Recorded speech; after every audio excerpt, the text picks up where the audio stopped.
the chief of creative affairs, Alan Ladd Jr., took a risk on George Lucas. He didn't believe in the material. He believed in George Lucas. He believed in his talent or whatever, and basically greenlit a movie. So George Lucas wrote basically what was a 200-page script, and he's kind of backtracked on this a few times as to how much he wrote. Sometimes he said he planned out 6 parts of a saga, and then he planned out 3.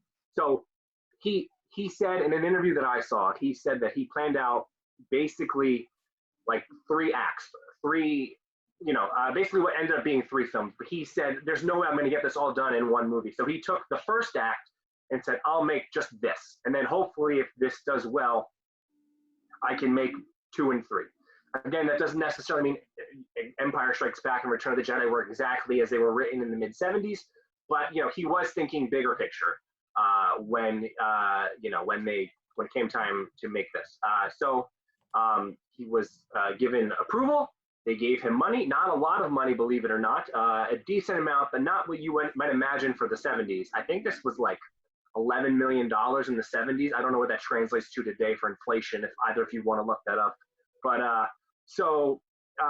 he was given money to do that. He also had to open his own studio, Industrial Light and Magic, to create, basically to be innovative and create certain advancements in technology that they could even just make Star Wars. They had to figure out how to do those miniatures and, all that stuff. They created a brand new motion capture system.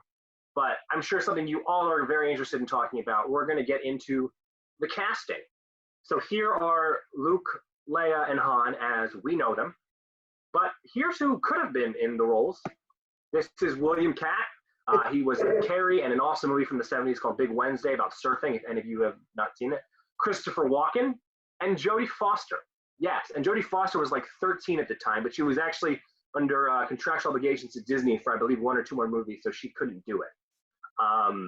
So then they held a giant audition process, a casting call, and this went on for like 6 or 7 months.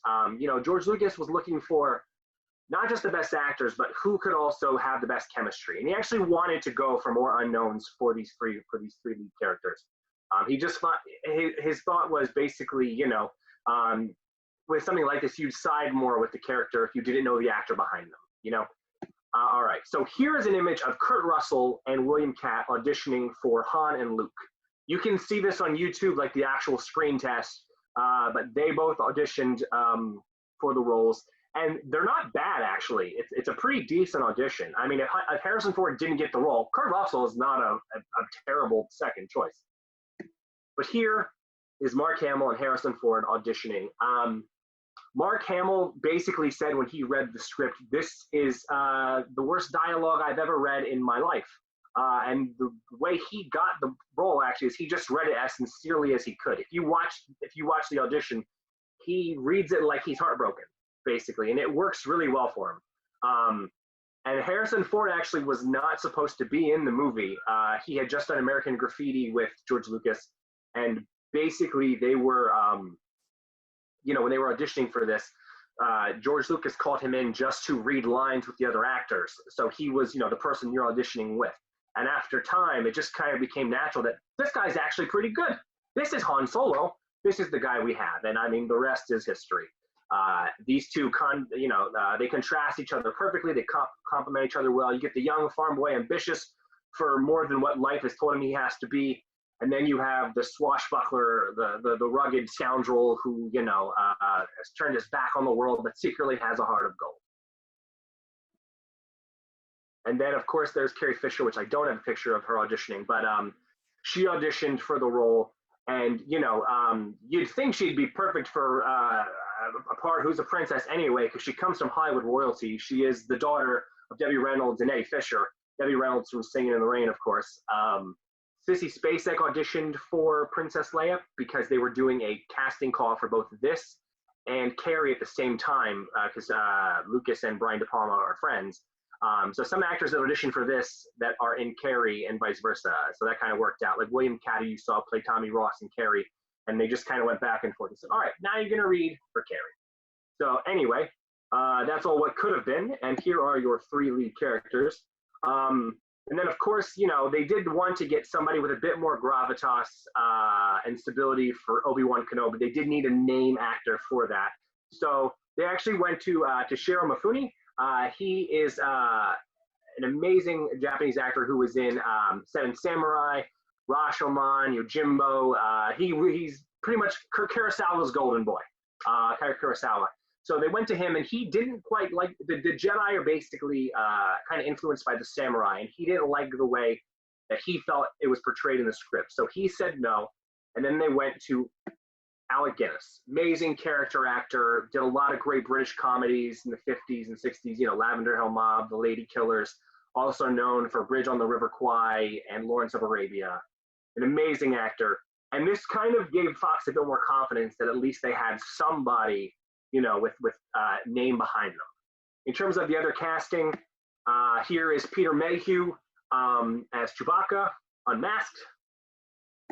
Here we have, to your left, Peter Cushing in a lot of Hammer films from the 50s and 60s. It's George Lucas, Carrie Fisher, and that's Dave Prowse, who was a champion bodybuilder who played Darth Vader. We'll get more to Dave Prowse and Darth Vader in a little bit. But yeah, so that was that. And then, of course, we get to the droids.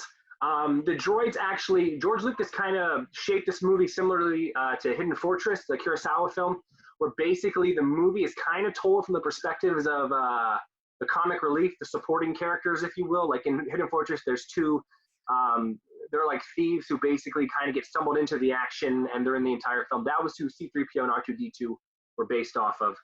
So here we have Anthony Daniels as C-3PO. This is in the 70s. This is what he looks like outside of the costume. He was chosen because he actually had studied miming. He had been a mime.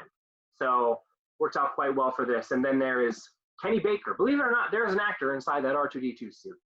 He also was in Time Bandits. If anybody has seen Time Bandits with Terry Gilliam, he's one of the characters in that movie. Before we get to the filming, Mike, question for you. And this is a very easy question. There are only two characters who have been in all 9 Star Wars episodes. Who are they? C-3PO. That is correct. And of course, how many of those are played by the same actor? Well, I believe C-3PO was the same actor the whole time. I believe Kenny Baker passed away. That is true. Yes, unfortunately, yes. I believe for the later films, they just, I don't quite know if they either replaced him or they just had CGI to have R2-D2 move around. He was replaced, but I don't remember by who. Yeah. But yeah, Anthony Daniels is the only actor to be in all 9 episodes of Star Wars. He's also in one of the 2 other spinoffs. He's in Rogue One. He's not in Solo. But yeah, he also does the voice in, you know, the Clone Wars, and basically he is the Star Wars golden child, essentially. But yeah, so after that, they started filming, and they were plagued with problem after problem on set. I mean, even on the first day of shooting, there were sandstorms like crazy. They did a little bit of on-location shooting in Tunisia, which they later went back to for Raiders of the Lost Ark. But they shot the Lars homestead and some stuff on Tatooine, you know, on location in Tunisia. And, you know, whether or not it was the sun interacting, some of them would be sweating hardcore in massive costumes and makeup. How people, you know, had heat strokes and all that. It just was not a good time. They were plagued with issue after issue. And it's funny because the only person that actually remained calm and kept the, you know, morale up was Alec Guinness. You know, the man who, at this point, other than George Lucas, maybe had the most to lose by putting his name on this movie. And he was the one saying, yeah, guys, this is great. He had no problems on set. Yeah, Alec Guinness, you're cheerleader. All right, so then after that, they moved to a studio set in London where they shot, and they went weeks over budget and over schedule. And it's funny because actually they were told that the movie had to be done by a certain time or they were going to pull the plug on the movie, even though, you know, they were already spending so much money and the movie was almost finished. So basically they said, you have to be done by this day. And so essentially they tried to figure out how to do this. And eventually what they decided on was 3 units shooting at the same time. And one of the producers on the film was like, we're going to spend more money with 3 units trying to make up this one day, trying to get to this deadline on this day, rather than just going past the day with 1 unit. But it was more important to Fox that they finish on the day. They're like, we don't care at this point, just finish on this day. Just take a look at the next slide. Okay, we'll get to that in a second. All right, so yeah, so problem after problem, nobody took this seriously. There was a lot of goofs and bloopers. George Lucas, you know, he was very, he's not an actor's director. His go-to directing line was faster and more intense. I've seen video interviews with Princess Leia, him saying this to Princess Leia, C-3PO, Luke Skywalker, like, you know, that was the line. They go, what exactly does that mean? The part when, you know, they're all in the trash compactor and they're talking to Anthony Daniels as 3PO, and he's like panicking, saying, sir, I'm trying to stop this. He pretty much essentially made Anthony Daniels say that faster and faster, to the point where Anthony Daniels actually threw up while saying that line because he just couldn't go any faster. So after that, you know, Lucas got into fights with the cameraman who was who had a long history. Said, listen here, I know what I'm doing. But Lucas was firm on his vision and all that. Basically, nobody was in agreement with Lucas on how things should go. Lucas, you know, was scheming for grand vision, and everybody else just saw this as this goofy movie, essentially. I saw an interview with Mark Hamill on Graham Norton where he says, you know, Empire Strikes Back, the script was very secretive and nobody could read it, but he passed the script around for this first movie to everybody. Look at this goofy thing. Can you believe this? Blah, blah, blah. I gave this to Phil. He gave it to Karen. Blah, blah, blah. It was a movie that nobody had faith in at the time, and they were all going to be proven wrong. But anyway, this was a cool stunt that was actually performed in one take by Mark Hamill and Carrie Fisher. On the day they shot this, they had, you know, the stunt team there, but no stunt actors for them. So they did it once, showing an example with the stunt director, and he goes, look, it'll be fine. He put the harness on and showed how to sling across. The harness actually cracked, and Mark Hamill panicked, and he goes, no, that's just my back. It wasn't. He was about to throw Mark Hamill into the fire. But they did it in one take, and it is one of the most memorable scenes of the movie.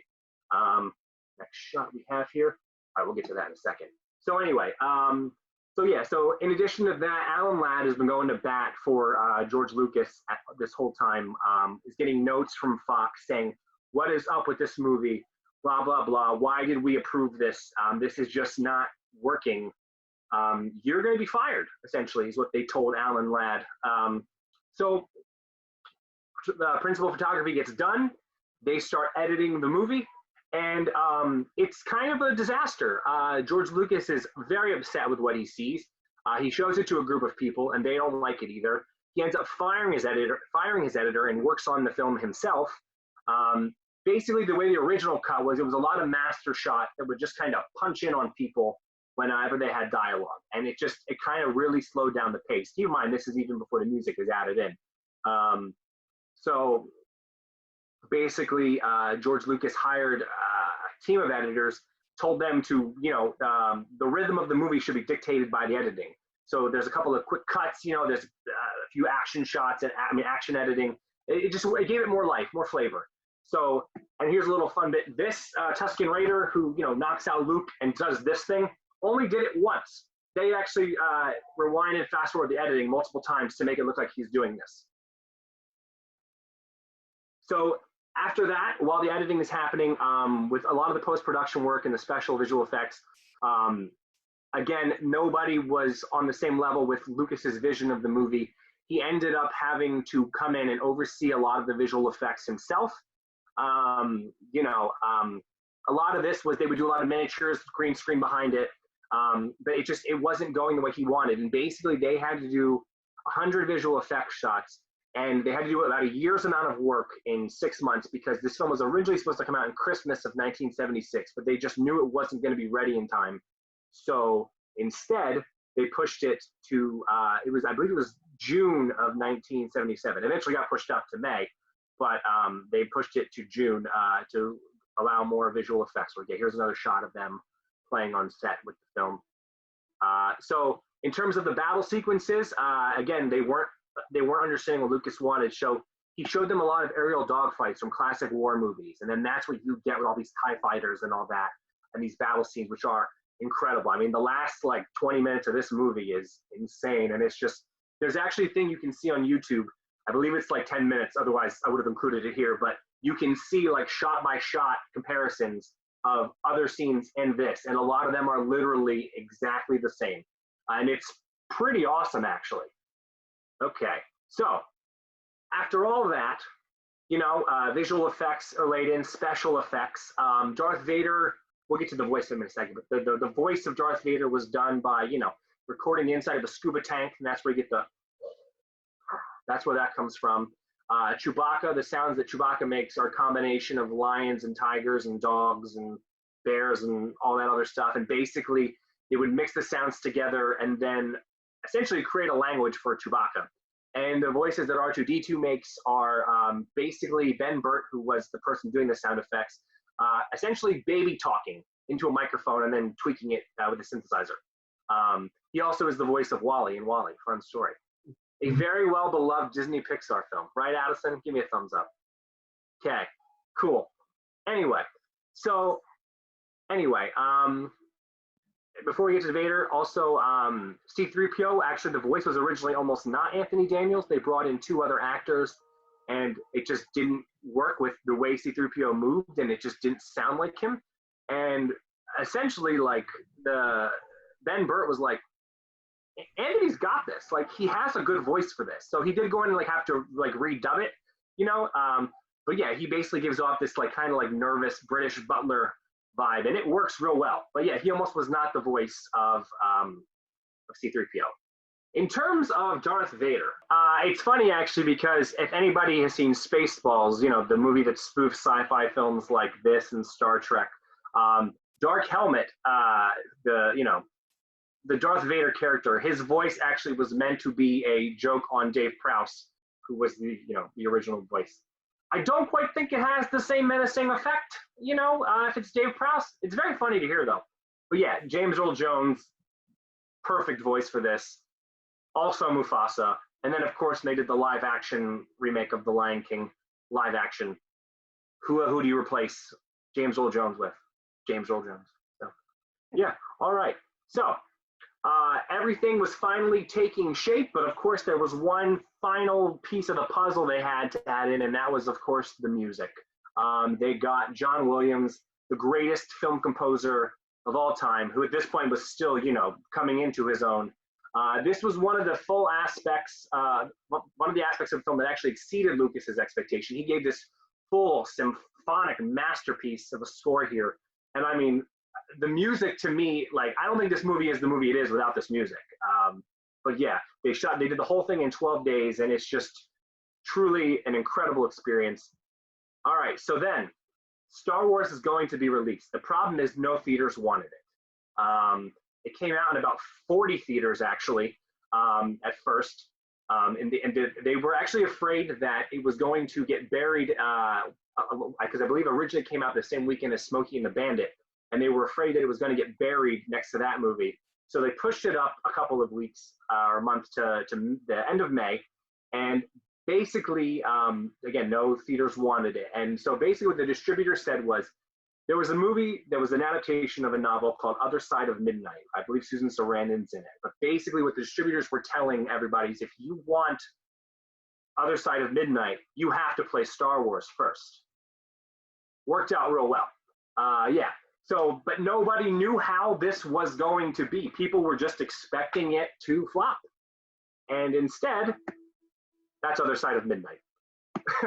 Instead, you get this, and this, and this. Yes, this movie smashed box office records. I believe originally, yeah, it opened in 37 theaters to be exact, the first opening day. And then I believe broke the house records for 36 of those 37 theaters. And pretty soon it was in every theater. And this film was a smash hit, became the highest grossing movie ever made at that point, was nominated for 10 Academy Awards, won 7 of them. It was all, you know, the technical stuff. It lost three awards. I believe it was Best Picture, Best Supporting Actor for Alec Guinness, and I forget what the third one was, but those are the three it did not win. So it's 77, so I believe the film that won is Annie Hall. Somebody's welcome to correct me on that, but I believe Annie Hall is the film that won that year. Yeah, so this film became a smashing success. And basically at this point, George Lucas was, the man who hated the studio system and wanted to do things his way was basically now responsible for reinvigorating it. It also worked out real well for him because he signed in his contract for this movie the merchandising and licensing deals, and he knew that if he wanted sequels, he wanted to do them his way. So he actually owned the rights to the next 6 episodes that would come, next 5 episodes that would come down. But Empire and Return of the Jedi were independent films that basically Fox just put out. Everything was on Lucas. But yeah, smashing success. Acclaim, they've changed the way we look at movies today. Yeah, the most influential film ever made, in my opinion. So next week, we will move on to Empire Strikes Back. But before that, let's open it up. 2 questions. Well, first, Mike, let me ask you this. Or Addison, you too. Do you remember the first time you saw this movie? I remember I was little. They did a re-release in the 90s. And, my mom took me to see it then, and I've been a fan ever since. Obviously, it's a great story from start to finish. These 3 movies definitely being the most influential and the best in my mind, for many reasons. But when I was little, and here we are talking about it now, it's very influential. Oh yeah, Addison, your thoughts? Yeah, I actually didn't see this movie in its entirety until I was in college, and I loved it. And my immediate response afterwards was kind of angry because I wasn't avoiding it. I actually wanted to see it, but it had kind of been growing up like my brother and my uncle's thing. Like he would invite my brother over just to watch Star Wars, and I was not invited to that. So now it's just my PSA to say, if you've got any young women in your life, definitely show them this movie, because I do love it, and I wish I could have been part of that way I love Harry Potter because I saw it so young. I wish I had seen this at a younger age as well. Yeah, so my girlfriend actually had never seen any of these movies before I showed them to her, and I showed them to her before The Last Jedi came out. And let me ask you this, Addison, Mike, I'm sure, Mike, you've seen all of them, right? Of course. Addison, have you seen all of them? I've seen the original 3 and a few of the new ones. I've not seen episodes 1, 2, and 3. Okay, all right. So you've seen them kind of chronologically, so that's good. Yeah. All right, so Mike, let me ask you this, and this is good for really anybody. If you're showing these to somebody for the first time, do you do them episode chronologically, or do you do them in the order they're released? It's I think it depends on the person. I think if you're showing somebody who is a moviegoer who cares about movies, you show them the original trilogy first. I think now we're kind of in a different situation because movies have become so mainstream with action. There's a lot of expectations in modern movies. You might be able to get away with showing them chronologically, but if you look at these original 3 movies, that's the root of the rest of them. I think it is important to kind of see what the roots of this whole franchise was. So I think that definitely showing them out of the chronological order would be best. But it depends on who your audience is. If you're showing somebody who's never even seen it before, it might be worth a chronological endeavor on it. See, my thought is this, and it's that, and I will say that I like both the sequel trilogy and the prequel trilogy. I don't think the prequels are amazing. They're definitely not of the quality that these original 3 are. But I can watch them. I think they're very rewatchable. My logic is, if you're showing somebody Star Wars and for the first time and you want to keep them interested in Star Wars, you show them A New Hope first. So, because I think the prequels the prequels to me seem more for children. And, they can be a little goofy and divisive at times. And it's just, I feel if you see the prequels along the way, it's like, all right, well, I saw these original three. I love them. I know that I have to see these now. But I think if you show somebody episode 1 first, they're going to be like, I don't know if I want to continue with this. But that's my logic. So Yeah, I agree. yeah, that's how I did it to my girlfriend, and she became hooked. So, all right, now let's take it to the audience. Is there anything?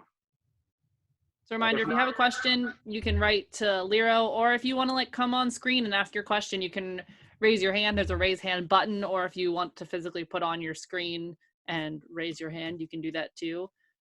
Or the three of us can just keep talking because we've all got thoughts and feelings. So Let's see if I can make sure I see everybody here.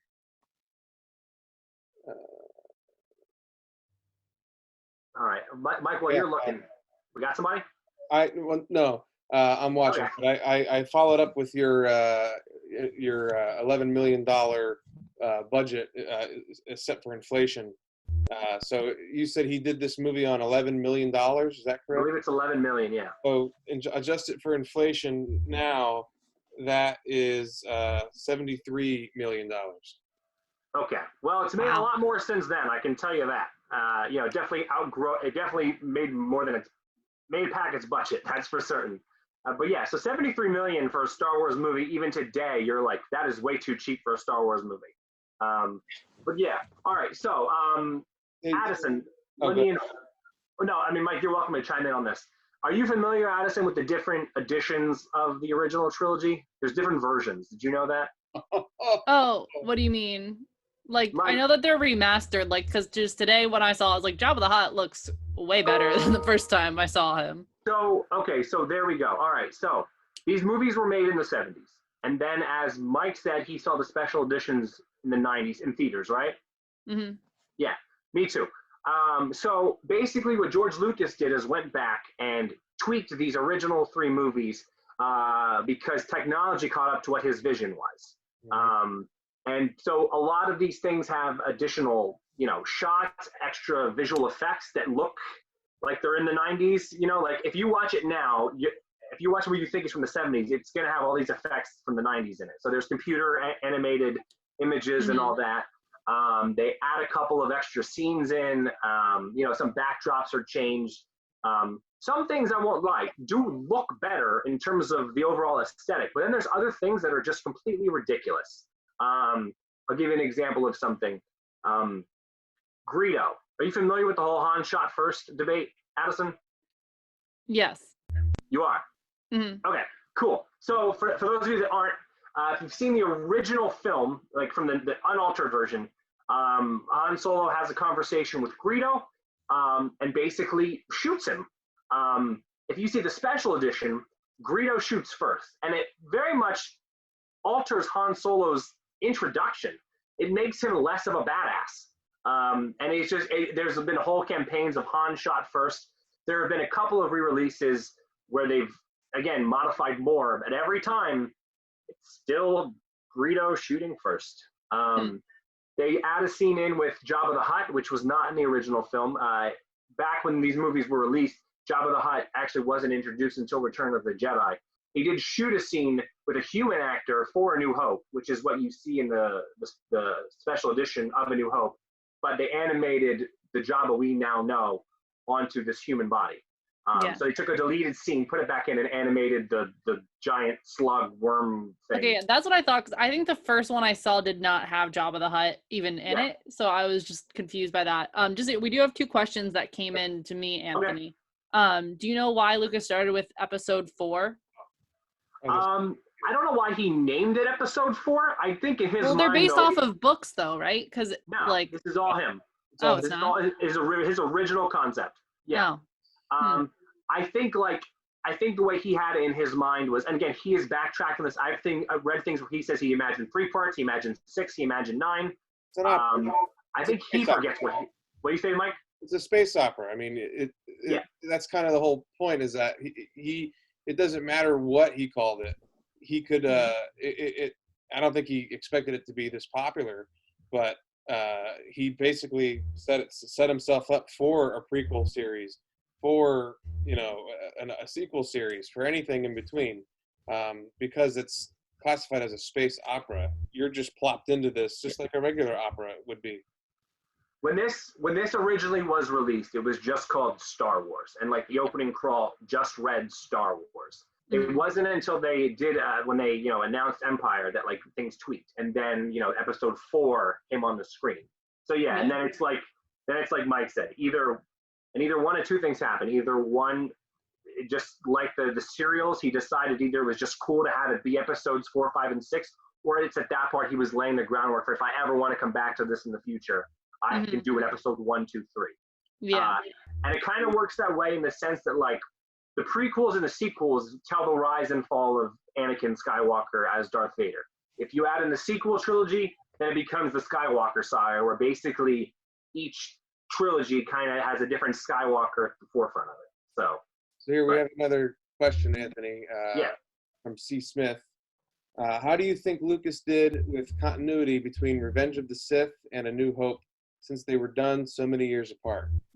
Yeah, I think for the most part, like, it does pretty well. I'd have to, I think, go back and like watch them one after the other, but for the most part, he does well. I think the thing that really helps, I think the biggest factor is he had the droids' minds erased, because for the prequels, you have R2-D2 and C-3PO going on these adventures with Anakin and Obi-Wan, and it's like, is anybody going to bring up the fact that, you know them? You know what I mean? Like, they never mentioned this in the original trilogy.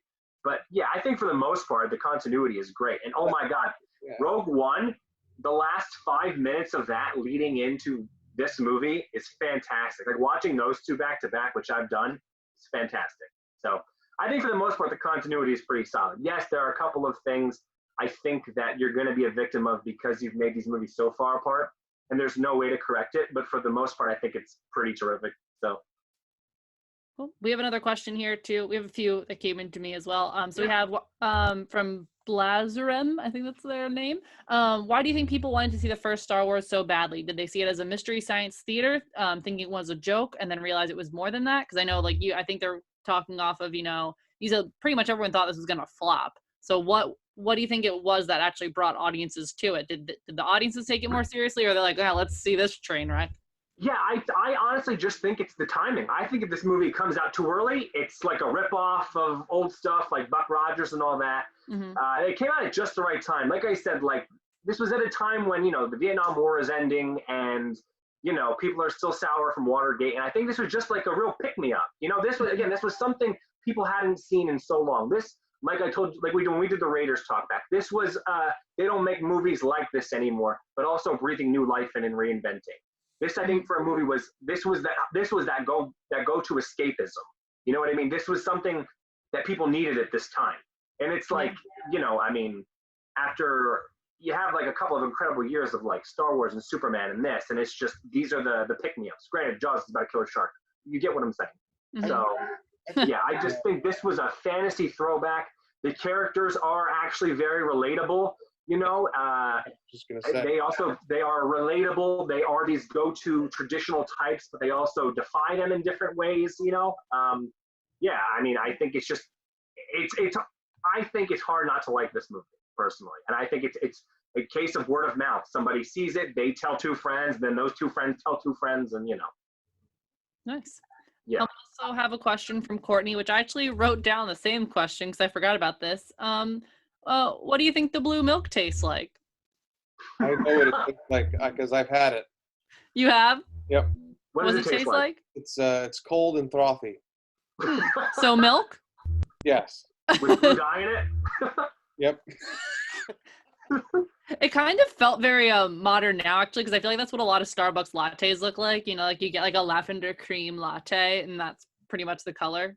So ahead of its time there. They really predicted that one. We have another question. How many questions do you have, Addison? I have one more, which we kind of touched on, but that's the only other one. I have one. It says, how did Han Solo and Chewbacca meet?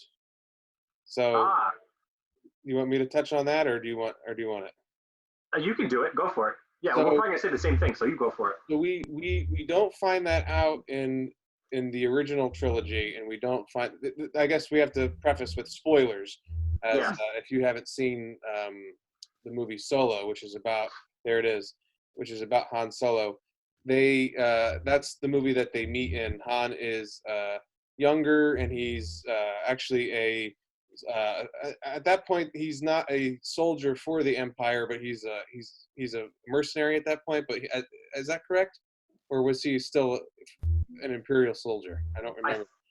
I think he was a soldier, and then pretty sure he was actually an Imperial soldier, and Chewbacca was captured. And actually, the Empire enslaved the Wookiees to help build cities and ships, and Chewbacca was a slave, and that's how they met.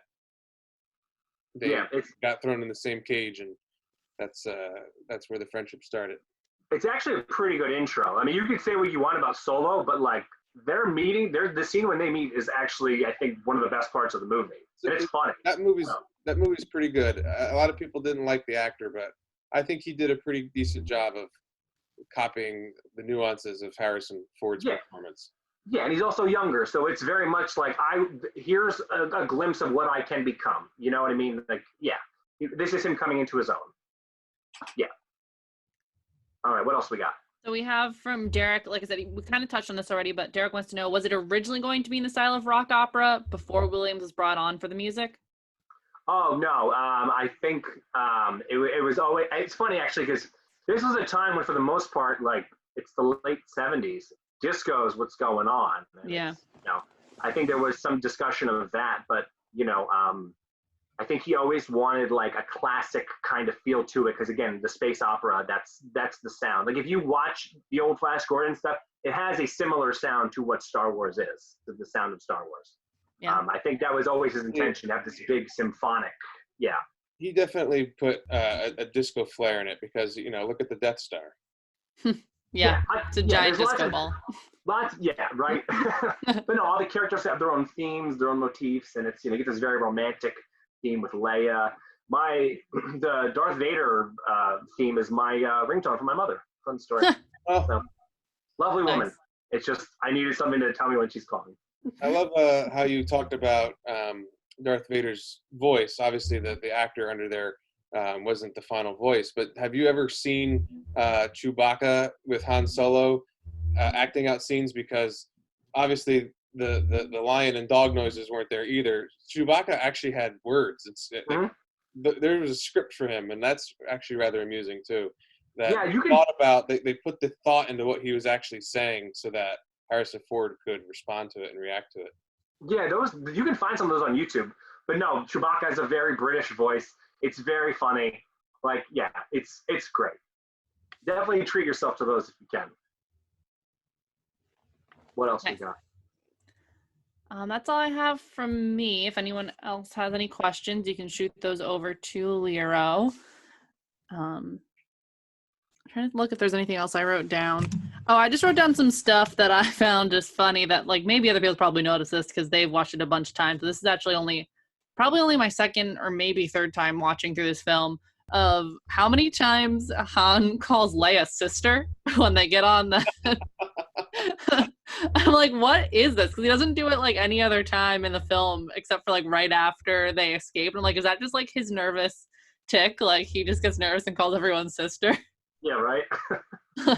I laughed really hard noticing that. Also, the one like leader guy calls Princess Leia Princess Leia. Oh, Governor. Yeah. Yeah. No. You mean the admiral when they're going over? Over plans. Our plans. Yeah. How about Mark Hamill actually saying Carrie when the Death Star is blown up, and they actually during the last celebration scene when they get back to Yavin. One of the final scenes that he's getting out of the X-wing, he's running over to Leia, and he actually shouts Carrie. I did not notice that. No, I don't think I've ever noticed that. Oh my god, you have to watch that. You never knew that? Oh, go back. No, dude, I never. Yeah, it's that last little scene by the X-wing.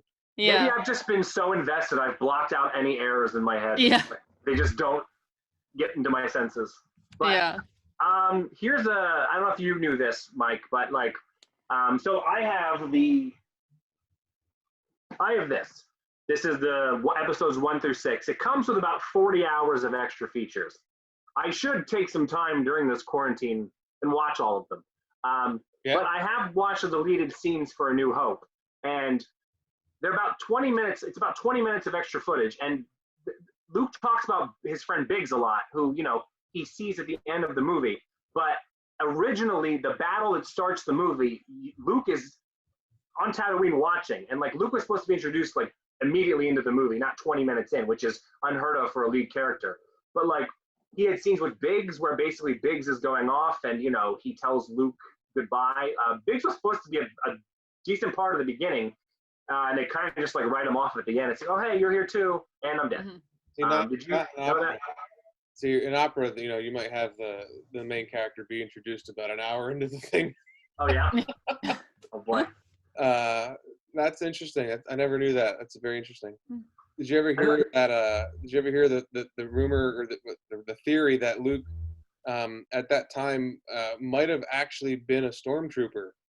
That's kind of what was going on. If his path didn't go that way, he might have ended up being in the Imperial Army. Oh really? Yeah, it's kind of, you know, think about all the recruitment that they did.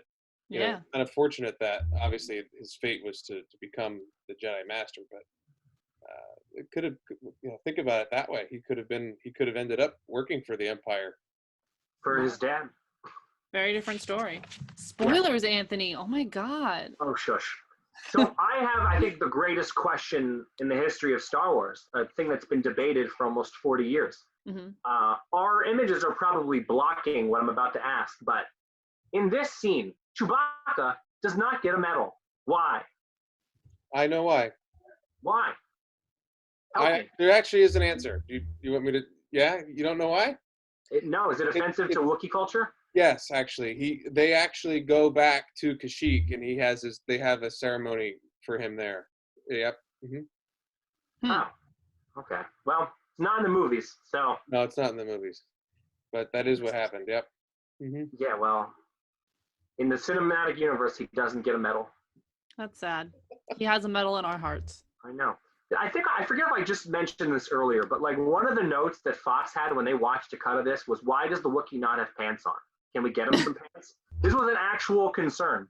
And I saw in an interview with Mark Hamill where he goes, the execs, you know, they're spending all this money on this movie, concerned about, you know, going over budget and all that. And right now you're talking about if the Wookiee needs pants? Like, are you kidding me? So. Oh, we just got in a comment from Derek that he does get a medal in the last film.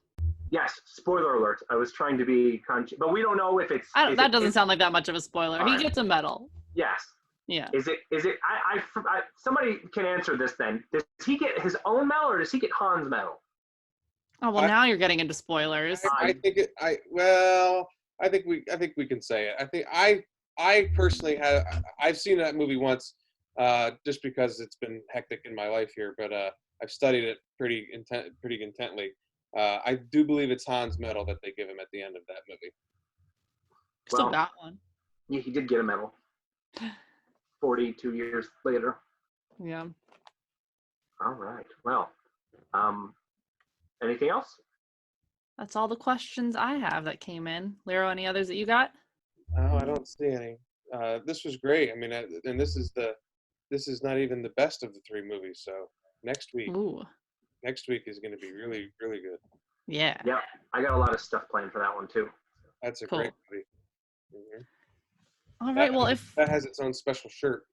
Oh boy, we're gonna get to see so many costume changes. So excited. Well, everyone, thanks so much for joining us. I'm gonna real quick to thank both Anthony and Lero, who are on my sides like this. I don't know if they are for you guys, but they are for me. So I'm gonna just open up all of your mics real quick so you can just give them a round of applause for all their hard work. So we're gonna do that. Oh no, where did the button go that I need that for? Okay, we're gonna do that in 3, 2, 1. Question answered. Yay! Well done. Thank you. Yay! All right. So that is Star Wars: A New Hope with Anthony DeSanctis. Again, we're going to be doing the second one next week. So make sure you tune in for that and do your homework and rewatch the film. Also, again, if you enjoyed this and you want to donate, you can go to artsquest.org/donate. Truly, any amount helps. And again, if you can't, that's fine too. We're just so happy to have people here. This has been really fun for us to do all of these movie talks. We also have comedy shows that are going on as well, Thursday, Friday, and Saturday. You can, again, check those out at artsquest.org at home. So just check those out. We've got shows coming up this week. We have improvised stand-up. We have another show called Bad Advice on Friday, which I'm going to be on with John Lunger, where we're just going to give you some bad advice. So if you are like, you know what, I have too much good advice, I would like some terrible ones, come check that show out. And then Anthony and I also next week are doing Mary Poppins as well as movie talk. So if you want to enjoy that delightful film, please join us for that. And so much more. Again, artsquest.org/at-home. Thanks so much for tuning in. Everyone stay safe, stay healthy, and stay strong through this time. And have a great night. Bye.